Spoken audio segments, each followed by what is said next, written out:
Bonjour, je suis Rosemarie Richon, experte auprès des femmes rondes qui souhaitent réussir leur amincissement en se réconciliant avec elles-mêmes. Aujourd'hui, je vais vous parler de l'intérêt de l'automassage pour les femmes rondes ou très rondes dans le cadre de leur démarche d'amincissement et de connaissance d'elles-mêmes.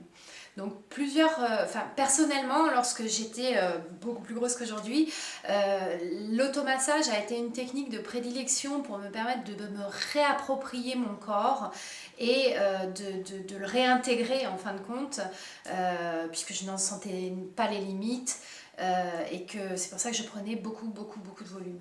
Donc l'automassage a vraiment été une clé d'or pour moi et c'est pour ça que je viens aujourd'hui vous parler de cette clé d'or. Alors déjà, c'est une technique qui se pratique avec uniquement ses deux mains, donc pas de matériel, c'est facile à faire tout seul, on peut le faire aussi, on peut l'apprendre et on peut le faire aussi au feeling. C'est une technique très simple. À quoi ça, pour commencer, ça va servir à quoi?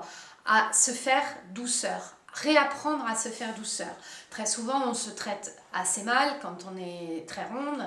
Et donc là, c'est de se faire du bien, de se donner des choses agréables, de manière à ce que le fait de manger ne soit plus la seule source de sensations agréables dans votre vie.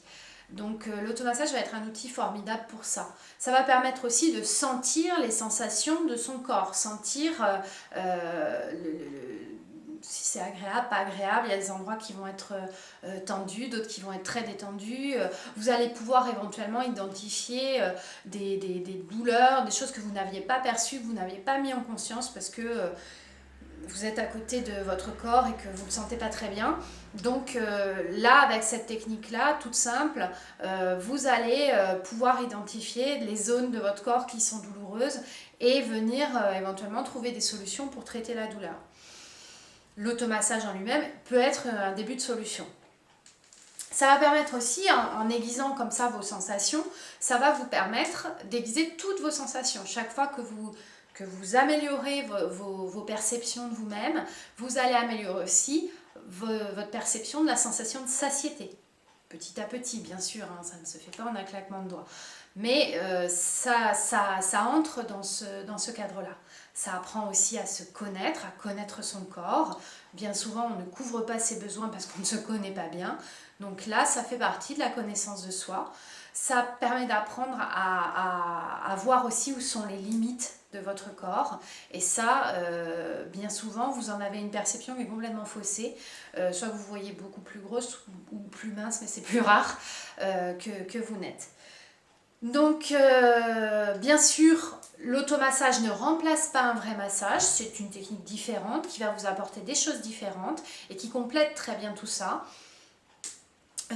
Dans un massage pratiqué par quelqu'un d'autre sur vous, c'est autre chose qui se joue, c'est-à-dire que c'est le lâcher-prise, la confiance, le fait de laisser quelqu'un d'autre vous toucher.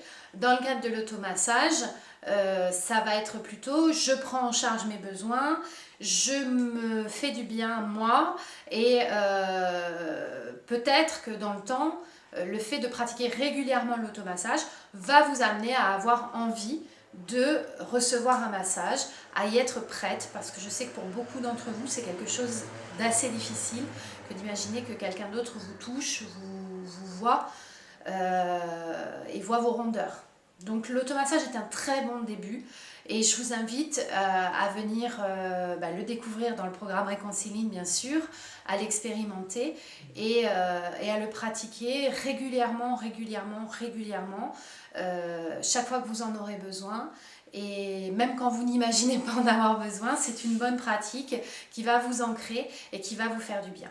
Voilà, je vous dis à très bientôt sur réconciline.com et automassez-vous bien, c'est une technique formidable. Bonne journée.